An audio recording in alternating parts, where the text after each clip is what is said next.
I think it's an inevitability from about halfway through the season that Jon and Daenerys are gonna fall into bed together.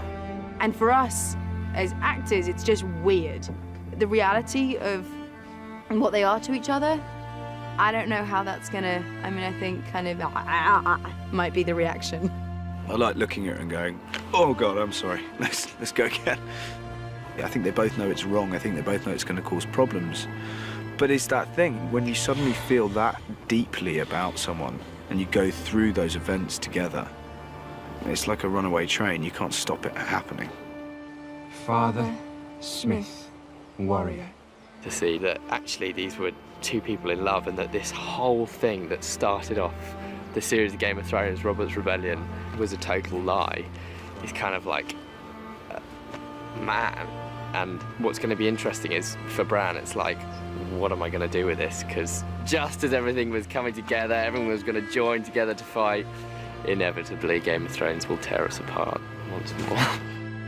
It's dangerous for everybody involved. I'm sure it's good for both of them in the moment, but you don't even get the relief of how beautiful it could be or should be. It's not good. But it should be, but it's not. It's Game of Thrones. There's a long history of romance not ending well on this show.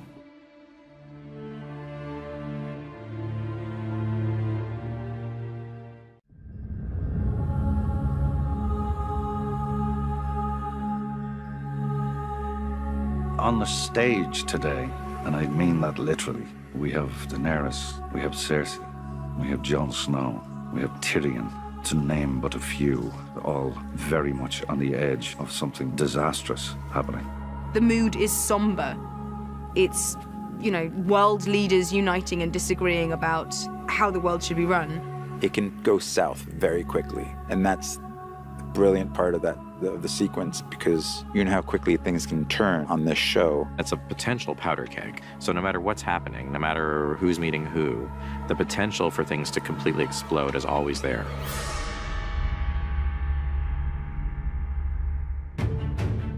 The Dragon Pit is probably one of the most essential sequences in all of Game of Thrones. Tyrion and his posse, they know they're entering a dangerous place, and they know they're taking a risk coming here. You have 60+ hours at this point of main characters who you are really invested in, and it's enjoyable to put people together who haven't been together before and see how they would react to each other. It's people becoming aware of the smallness, I think, in their nature. No matter how much they fight each other, there's a bigger threat to life than just who's on the throne. You can say to anyone, you know, this disease is coming, but until you can show them evidence, they won't get past their own smaller problems to fight the big problem. These things build over time, you know. It takes 70 hours to get to this point. It takes 70 hours for the story to allow this scene to happen. There's a momentum that's up now which doesn't stop. So that's really exciting. It's incredible because I am the new kid on the block. And I've seen these guys for 6 seasons now. And then all of a sudden being part of the scene. I think this is going to be one of the scenes of this season. The Dragon Pit epitomizes the central challenge of Season 7, where we have, I don't know, a dozen of our principal characters all in the same place, many of whom haven't seen each other since a very dramatic incident years before between them. So that scene was incredibly tricky to write and incredibly tricky to film. You want to be able to service all of these characters, and that was tremendously fun to plot out. Conflicts between people, friendships between people, which ones you wanted to highlight and which ones that you're going to have to let fall by the wayside. You have, you know, it seems like dozens of little mini scenes. So we had to find great moments and character interactions and story for all of these characters. It was just so much fun to write for all these guys together. It kind of forced us to really explore what the different tonal variations were in those reunions. You know, it's trying to keep an eye on what they're all there for. I mean, they're all there for a reason, which is to discuss the possibility of an alliance and whether that's even possible with these people who have so many reasons for hating each other and so few reasons for trusting each other. Welcome, my lords. For Pod to see Tyrion, I mean, that guy was the most important person in the world to him. He was the only person who'd given him a chance. I'm glad you're alive. There's something very sweet in it. And amongst all the big stuff, the small stuff still happens as well, and that's what adds to the texture of the show, I think. That stuff's never forgotten about. What's in there? Fuck off.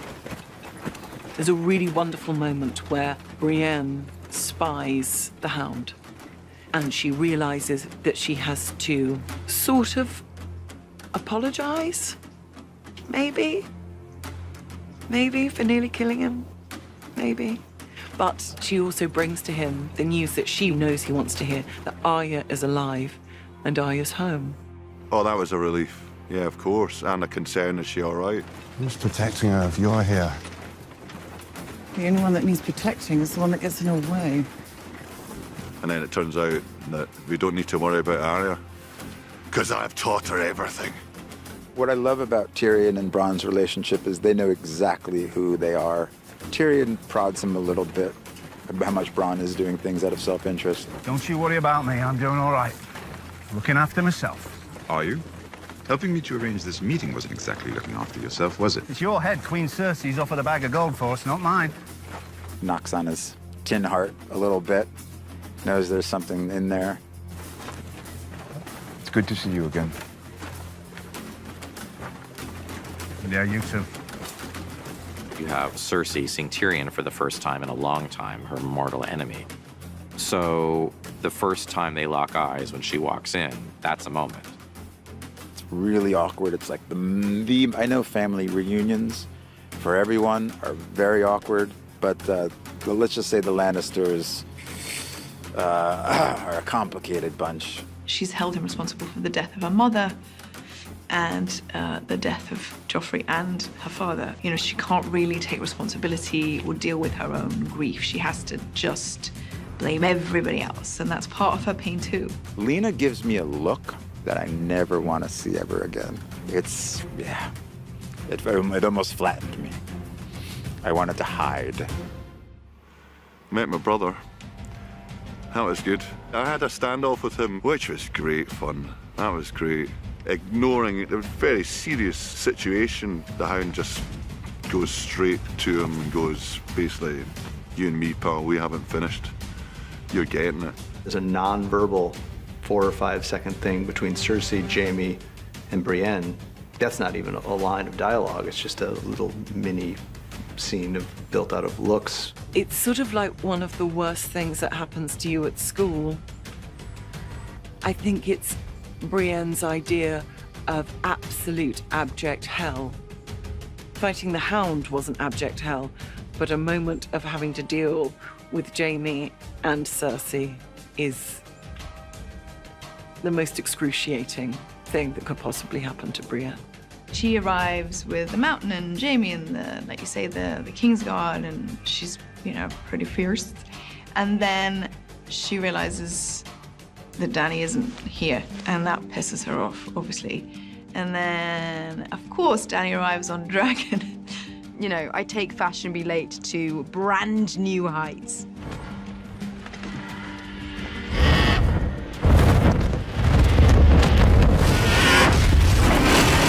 She's very theatrical with her entrance, though. Yeah. It's kind of funny that you go, wow, she really has to show off her power, but fair enough. And she tries desperately to not be impressed by that arrival, and everyone else, obviously, as you would, is standing up in awe of this. And then, in walks this young beauty of a queen, and she's immediately beyond frustrated on many levels. We've been here for some time. My apologies. And then all she gets from Dany is apologies, and that then drives her in the scene. She can't bear it. We have something to show you.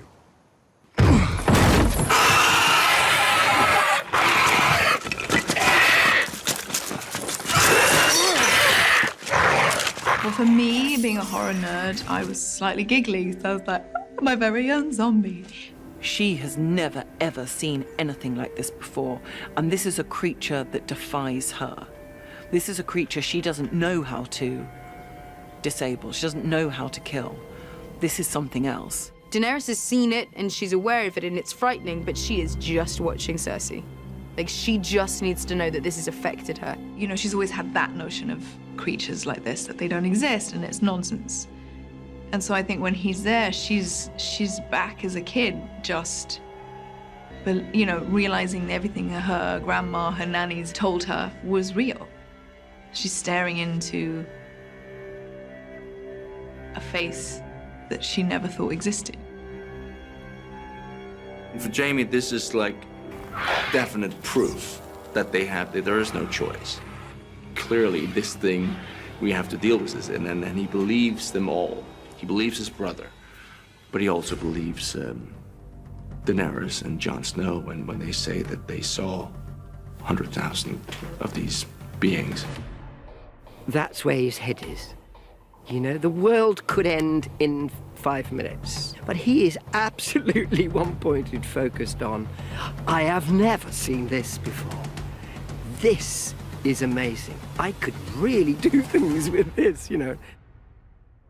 There's this beat in the scene that I really love, because I have a line where he's like, he's just seen the White Walker, just died, and he realizes this is the first thing he's ever seen that terrifies him. And that's like a new emotion for him. You know, like, oh, that was an interesting feeling.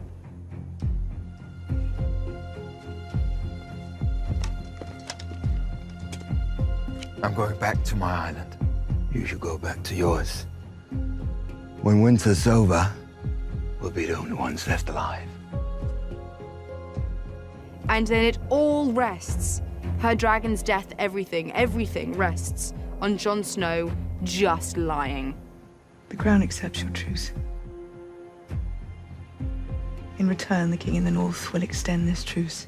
He will remain in the north where he belongs. He will not take up arms against the Lannisters. He will not choose sides. They've got a plan of action. And then it all kind of falls apart with Jon's honor again. It's like, come on, dude. Like, it's all you gotta do. Just this one time, just tell a fib, and he can't. He just can't. Like, that was the bad move. That was a bad choice, but thanks so much. I am true to my word. Or I try to be. That is why I cannot give you what you ask. I cannot serve two queens. Tyrion, knowing his sisters so well, knows that that's not going to go over well. And of course, it doesn't. And when Jon does that, the whole thing crumbles. So it's sort of like, I get it, but Then there is nothing left to discuss. It is so much fun with all of us all together. Having been isolated for so long, and then suddenly, boom, I'm working with everybody. It was quite kind of event for me. I loved it. It's lovely. It's all of us being together. So we're all kind of, you know.